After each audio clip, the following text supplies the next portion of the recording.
Reparando, porém, na força do vento, teve medo e, começando a submergir, gritou: Salva-me, Senhor! E prontamente Jesus, estendendo a mão, tomou-o e lhe disse: Homem de pequena fé, por que duvidastes? Subindo ambos para o barco, cessou o vento. Mateus 14, do 24 ao 32. Enfatizei o último verso porque quero chamar sua atenção para o programa que o inimigo esboçou nessa passagem. Pedro, ao comando de Jesus, apressou-se a fazer algo que não havia feito antes. Para falar a verdade, ninguém, exceto Jesus, jamais havia feito isso. Isso demandava fé. Pedro cometeu um erro. Gastou muito tempo olhando a tempestade. Ele ficou amedrontado. Dúvida e descrença o assediaram e ele começou a afundar. Ele gritou para que Jesus o salvasse e Jesus o salvou. Mas observe que a tempestade cessou assim que Pedro voltou para o barco. Lembre-se de Romanos 4, 18 a 21, quando Abraão não vacilou ao considerar sua situação impossível. Abraão conhecia as condições, mas, diferentemente de Pedro, não creio que ele pensava ou falava nisso o tempo todo.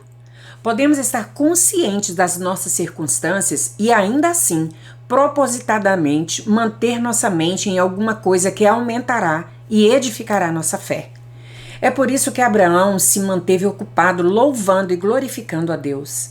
Glorificamos a Deus quando continuamos a fazer o que sabemos que é certo, mesmo em circunstâncias adversas. Efésios 6,14 nos ensina que em tempos de guerra espiritual devemos colocar o cinturão da verdade. Quando a tempestade vier em sua vida, bata os pés, levante o rosto resolutamente e determine-se pelo Espírito Santo a ficar fora do barco. Muito frequentemente a tempestade cessa assim que você desiste e engatinha de volta para um lugar de segurança e proteção. O diabo traz tempestades em sua vida para intimidá-lo. Durante uma tempestade, lembre-se de que a mente é o campo de batalha. Não tome suas decisões baseadas em seus pensamentos ou sentimentos, mas confira em seu espírito. Quando fizer isso, você encontrará a mesma visão que estava lá no começo. Nenhuma hesitação é permitida. Se, porém, algum de vós necessita de sabedoria, peça a Deus, que a todos dá liberalmente e nada lhes impropera, e ser-lhes-á dada, concedida. Peça-a, porém, com fé, em nada duvidando, pois o que duvida é semelhante à onda do mar, impelida e agitada pelo vento. Verdadeiramente, não suponha esse homem que alcançará do Senhor alguma coisa que pedir. Tiago 1, 5 ao 7. Meu pastor, Rick Shelton, conta uma história sobre como ficou confuso tentando decidir o que fazer quando ele se formou no seminário bíblico. Deus havia colocado firmemente em seu coração o desejo de voltar para St. Louis, no Missouri, e começar uma igreja local depois da sua formatura, o que ele pretendia fazer.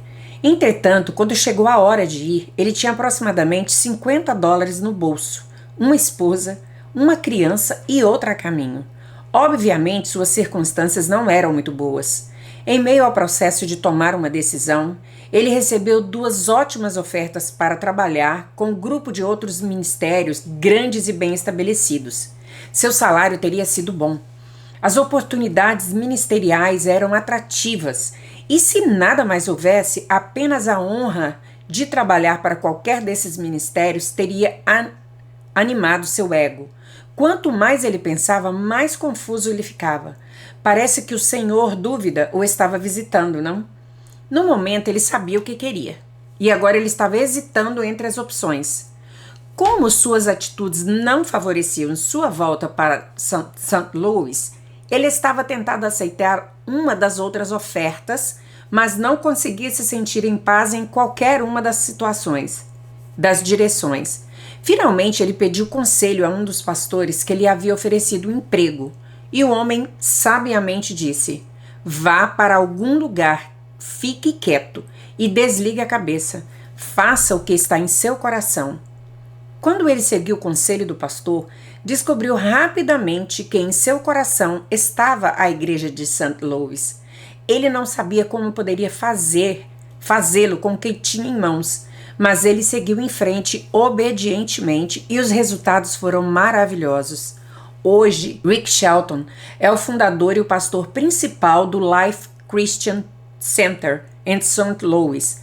Atualmente, a Life Christian Center é uma igreja de aproximadamente 3.000 membros com alcance mundial. Milhares de vidas têm sido abençoadas e transformadas ao longo dos anos por meio desse ministério. Fui pastora adjunta lá por 5 anos e meu ministério, Life in the Word, nasceu durante esse tempo. Pense em quanto o diabo teria roubado mediante a dúvida e a descrença se o pastor Shelton tivesse sido dirigido pela cabeça ao invés do seu coração. A dúvida é uma escolha. Cedo de manhã, ao voltar para a cidade, teve fome e, vendo uma figura à beira do caminho, aproximou-se dela e, não tendo achado senão folhas, disse-lhe: "Nunca mais nasça fruto de ti." E a figueira secou imediatamente. Vendo isso, os discípulos admiraram-se e exclamaram: "Como secou depressa a figueira?" Jesus, porém, lhes respondeu: Em verdade vos digo que se tiverdes e não duvidardes, não somente fareis o que foi feito à figueira, mas até mesmo se a este monte disseste: erga-te e lança ao mar, tal sucederá.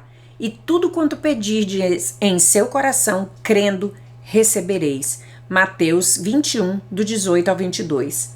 Quando seus discípulos se maravilharam e perguntaram a Jesus como ele era capaz de destruir a figueira com uma palavra apenas, ele lhes disse: se vocês tiverem fé e não duvidarem, vocês podem fazer a mesma coisa que fiz a figueira, e outras coisas maiores farão.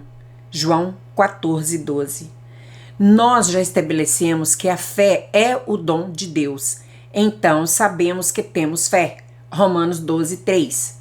Mas a dúvida é uma escolha, é a tática de guerra do diabo contra a nossa mente. Como você pode escolher seus próprios pensamentos, quando a dúvida vier, você poderá aprender a reconhecê-la pelo que ela é e dizer: não, obrigado, e continuar crendo. A escolha é sua. Incredulidade é desobediência. E quando chegaram para junto da multidão, aproximou-se dele um homem que se ajoelhou e disse: Senhor, compadece-te de meu filho, porque é lunático e sofre muito, pois muitas vezes cai no fogo e outras muitas na água. Apresentei-o a teus discípulos, mas eles não puderam curá-lo.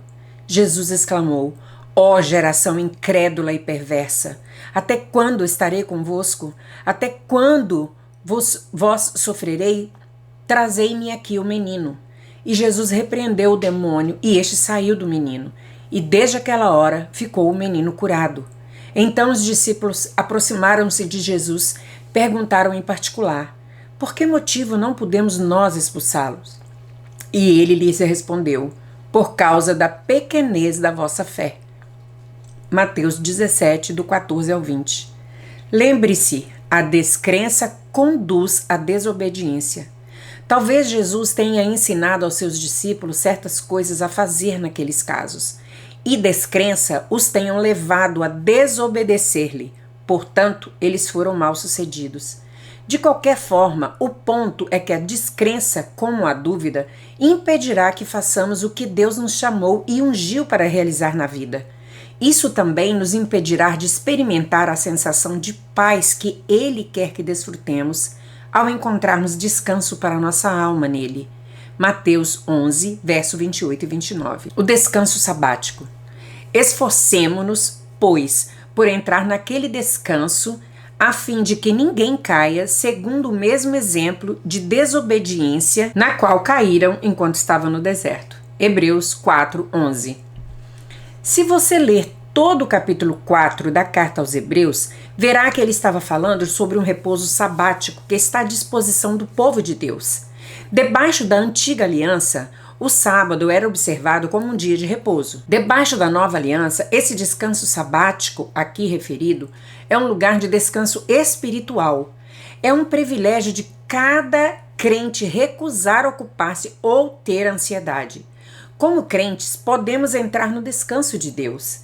Uma observação cuidadosa de Hebreus 4:11 revela que só entraremos naquele descanso crendo e seremos privados dele pela descrença e pela desobediência. A desobediência nos manterá em um viver desértico, mas Jesus providenciou um lugar permanentemente de descanso que pode ser habitado apenas se vivermos pela fé. Vivendo de fé em fé. Visto que a justiça de Deus se revela no Evangelho de fé em fé, como está escrito, o justo viverá por fé. Romanos 1:17. Lembro-me de um incidente que pode ilustrar esse ponto com muita clareza. Certa noite eu estava andando pela minha casa, tentando fazer alguns serviços domésticos e estava muito infeliz. Não tinha nenhuma alegria, não havia paz no meu coração.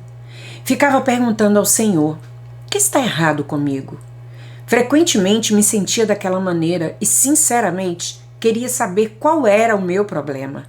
Estava tentando seguir todas as coisas que estava aprendendo em minha caminhada com Jesus, mas alguma coisa certamente parecia estar faltando. A essa altura o telefone tocou. Enquanto estava conversando, dei uma olhada em uma caixa de cartões de versículos bíblicos que alguém havia me mandado. Na verdade, não estava olhando para nenhum deles, apenas mexendo neles enquanto estava ao telefone. Quando desliguei, decidi escolher um ao acaso para ver se conseguiria algum encorajamento. Tirei Romanos 15:13. E o Deus da esperança vos encha de todo gozo e paz no vosso crer, para que sejais ricos de esperança no poder do Espírito Santo. Eu vi. Todo o meu problema era a dúvida e a descrença. Estava fazendo a mim mesma infeliz por acreditar nas mentiras do diabo. Estava sendo negativa. Não poderia ter alegria e paz porque não estava crendo. É impossível ter alegria e paz e viver em descrença.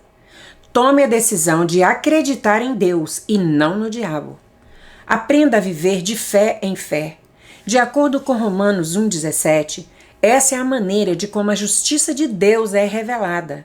O Senhor precisou revelar-me que, em vez de viver de fé em fé, eu vivia frequentemente de fé em dúvida e descrença. Então voltava à fé por um pouco e mais tarde retomava a dúvida e a descrença. Ia para trás e para frente de uma a outra. Por isso estava tendo tanto problema e infelicidade na minha vida. Lembre-se, de acordo com Tiago 1:7 e 8, o homem de ânimo dobre é instável em todos os seus caminhos e jamais recebe o que ele quer do Senhor. Decida que você não será de ânimo dobre, nem viva na dúvida. Deus tem uma grande vida planejada para você. Não permita que o diabo a roube com mentiras. Em vez disso, refutai argumentos e teorias e racionalismo e toda altivez que se levante contra o conhecimento de Deus, levando cativo todo o pensamento à obediência de Cristo. 2 Coríntios 10:5. 12. Uma mente ansiosa e preocupada. Deixa a ira, abandona o furor. Não te impacientes. Salmo 38:7. 37:8. A ansiedade e a preocupação são ataques à mente, que pretendem nos desviar a atenção de servir ao Senhor. O inimigo também usa esses tormentos para empurrar nossa fé para baixo. Assim, ela não pode aumentar e nos ajudar a viver em vitória. Algumas pessoas têm tal problema com a preocupação que poderia até mesmo ser dito que elas são viciadas em preocupação. Se elas não têm alguma coisa pessoal com que se preocupar, elas se preocuparão com a situação de outra pessoa. Eu tinha esse problema e por isso estou bem qualificada para descrevê-lo.